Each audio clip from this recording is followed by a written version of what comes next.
There's another old hymn we used to sing at school. God is working his purpose out as year succeeds to year. God is working his purpose out, and the time is drawing near. Nearer and nearer draws the time that shall surely be, when the earth shall be filled with the glory of God, as the waters cover the sea. Well, dear to my little boyish heart, I think those words seemed real enough. They still do. Why not? Yes, I love that phrase, God's working his purpose out. For sure, man doesn't know what to do, does he? Maybe God does. I don't know what to do. I find great comfort now in God knows and I do not. And if God so loves the grass, if God so loves every little insect, every little beetle and ant, and when your heart is full of love, my dears, is not everything loved? Is anything not loved, really? At one's best moment? If we can so embrace everything in love, then we, little foolish man, how much greater the, whatever it is, what we call the love of God. The next question, John, is what are the experiential hallmarks of the dark night of the soul? That's a good phrase, isn't it? Experiential hallmarks. You mean just signs of, yeah. Well, unhappiness, misery, can't cope.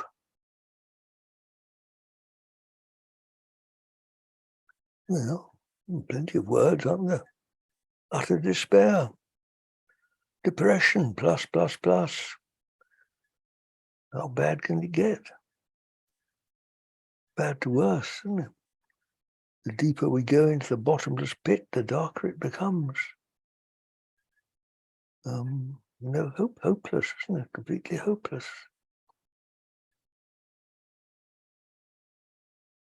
Lost. The second part of the question is, aside from meditation and prayer, what measures best support this period of the spiritual path? Grasp at any straw you can. And if there's no straw, well, funnily enough, you often feel you're drowning, but sooner or later, a little bird starts singing or something.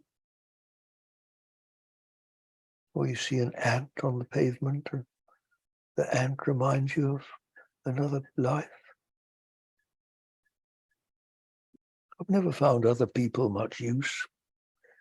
I'm not one of those people that turn to other people for help. I tend to be alone.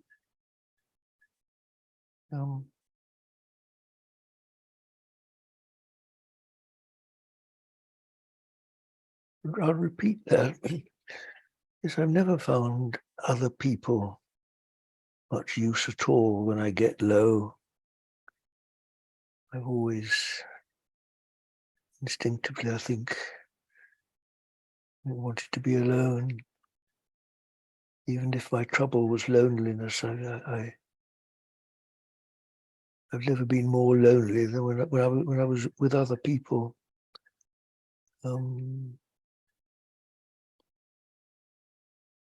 Then I suppose just watching the grass, watching the insects, just looking at the sky, just letting the quiet comfort of nature hold me.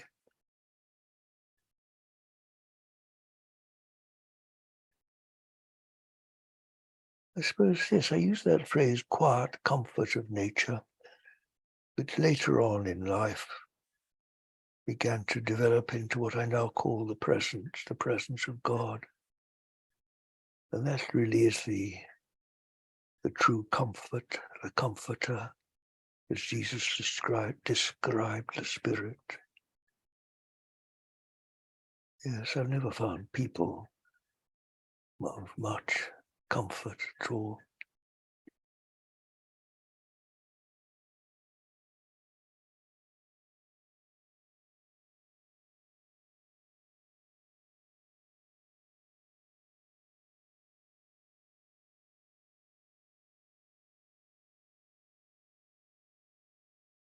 And time heals, time passes. Extraordinary, isn't it? I went through an awful period just a couple of weeks ago, 10 days ago. I can hardly remember what it was now, 10 days later. Extraordinary, isn't it, how time does heal. I'm a great believer in that. Time heals. Extraordinary how I think all sorts of things have happened to me in my life, not only sort of more mental depressions, but physical injuries and things go wrong with me. Extraordinary how they do get healed over time. Yeah, I'm actually, after 25 years trouble with my legs, I'm actually beginning to walk again now without sticks. It's almost unbelievable. I can't believe it. Just imagine that at my age. After 25 years of hobbling around on sticks, I can walk without sticks now. Who would have believed it? What have I done? Well, nothing very much. I think it's not quite sure what's happened.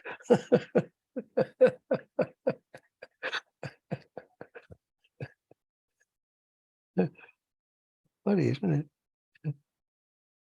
Yeah, I thought that would be absolutely terrible. When it first came upon me, I thought I'd never be able to get up on my beloved hills again. And this last week, I've been going up on the lovely hills just outside where I live. I can get up there on my own. And bless my soul, I've walked all afternoon without sticks up over that lovely grass, skylarks.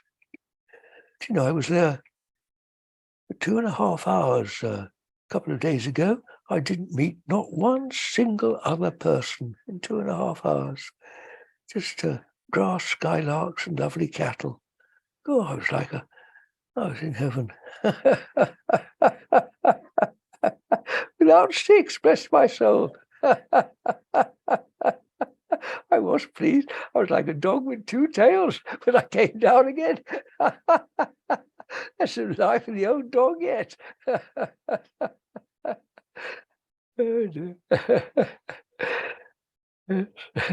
You wouldn't think I used to be the most unhappy man in the world, would you?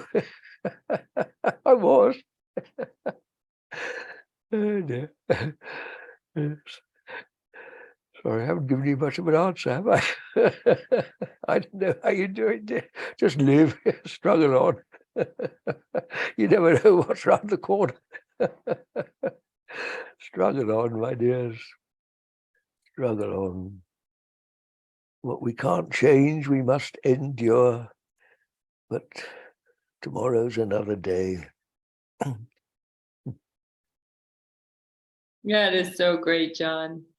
Without sticks. Without a stick. Woo, woo, woo. Yay! I can't wait to see it. I carried them in case, but I didn't use them. That is so great. That made my day, John.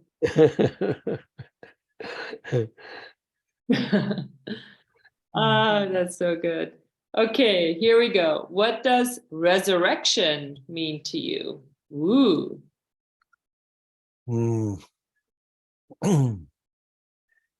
This resurrection, the resurrection of Walking without sticks.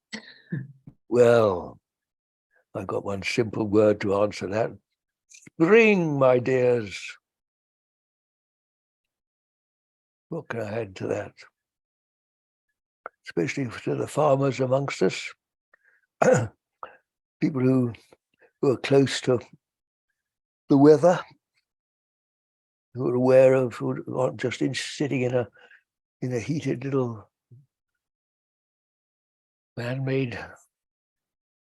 man-made flat somewhere, but got some idea of what the seasons. After 6 months of winter, what happens? Spring, it all comes to life again. I think what happens every morning, you go to sleep, you go to bed, you're tired at night, close your eyes. Bit of luck, you go off to sleep sometime. And what happens? God bless my soul, you wake up to another day. How does it happen? How does darkness turn to dawn and another day begin? Days finish and days begin, don't they? Think how the different ages of man we go through. Childhood dies out and we become young men, middle-aged men, old men. All life is a dying out and a becoming something else, isn't it? You put manure on the land and you come up with a bigger crop next year. As we sow, so shall we reap.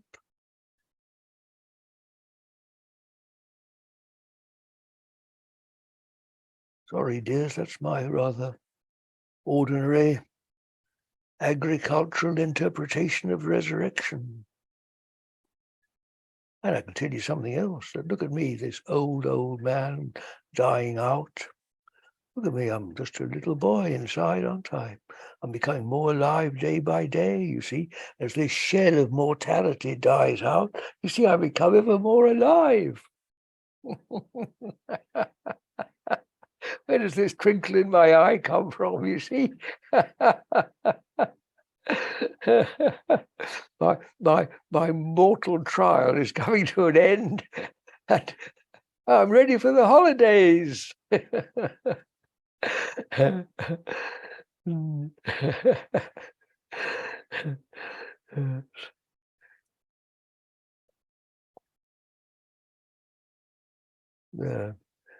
John Butler's played out his time. We have to see what's next. Maybe it'll just be that twinkle in my eyes. Might get bigger and bigger. Might become as big as the sun. What do you think? It might become well, that's a bit presumptuous, isn't it? But it might become a star. Twinkle, twinkle, little star, how I wonder what you are. like cover. So how does it go? Like a candle in the sky. Maybe that's just what happens. Maybe that's resurrection, dear. Mm-hmm. What do you think? A fairy. A fairy. Mm. Oh, then I'll be able to dance over my beloved grass, won't I, without hurting it? I'll sit on my beloved flowers. Mm-hmm. The question is, can you be a good person and happy without the belief in a God? I've never been much good at belief. I never really believed in God, but I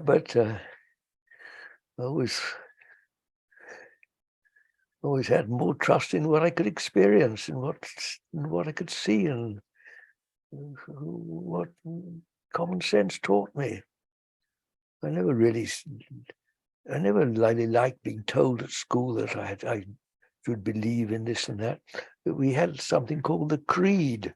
I don't know how many people say a creed now, but it started off, I believe in God, the Father Almighty, maker of heaven. Yes, there was quite a long sort of thing which gave all the principles of the Christian faith. Well, I didn't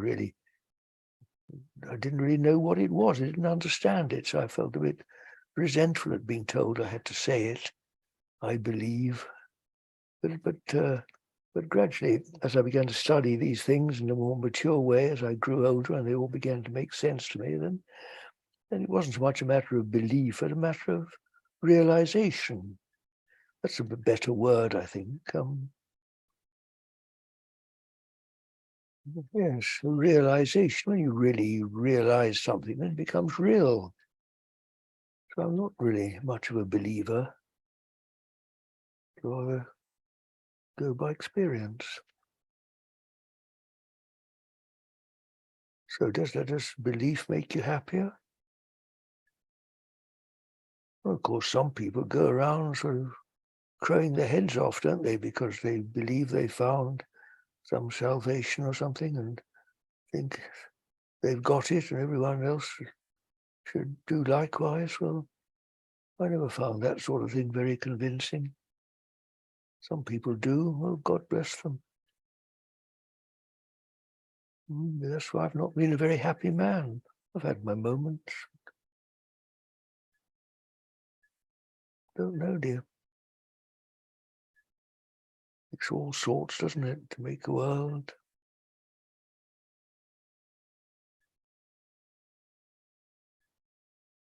I don't really believe there is an answer to how to be happy. I've never found it.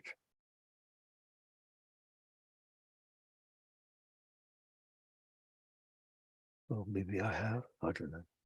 Walking without sticks. Without sticks. Pride cometh before a fall.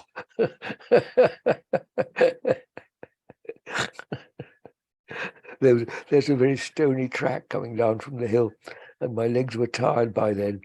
And I thought, well, shall I try and do it without sticks? I thought, don't be a fool. So I kept my sticks very ready. Watch my steps. Yeah.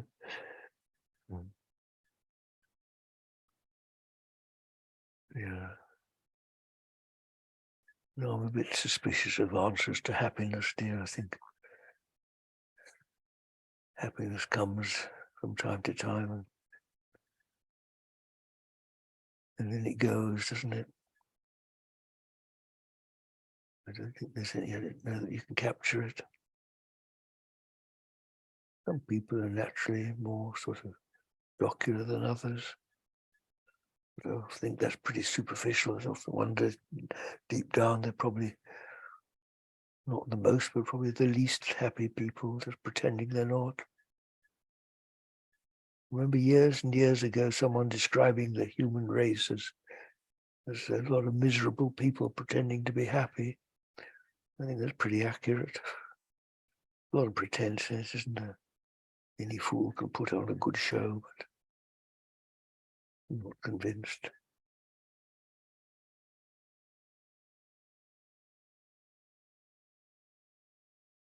Superficial happiness, real deep, deep, deep happiness.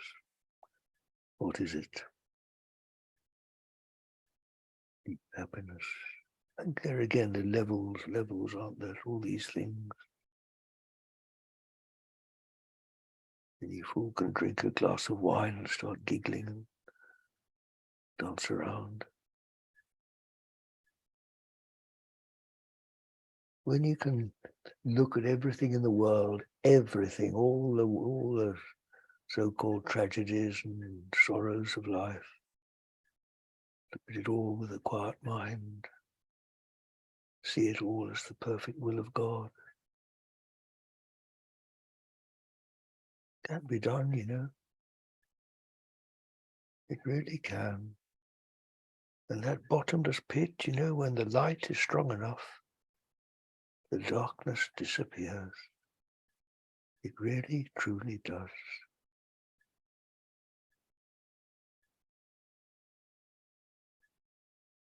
It's not so much happiness, it's deep, deep. No words for it, really. Perhaps an absence of unhappiness is a better way. An absence of darkness. An absence of everything that spoils life.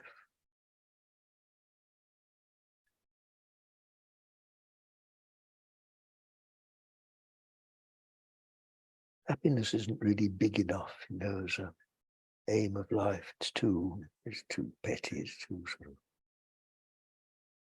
frothy, frivolous. There's something much, much deeper than that. They won't even give it a name.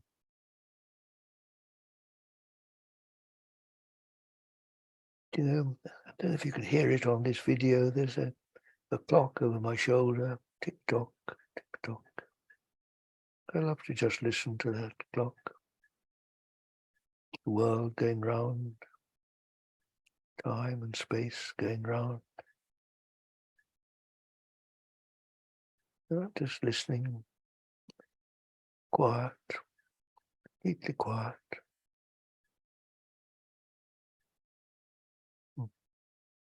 At home, content.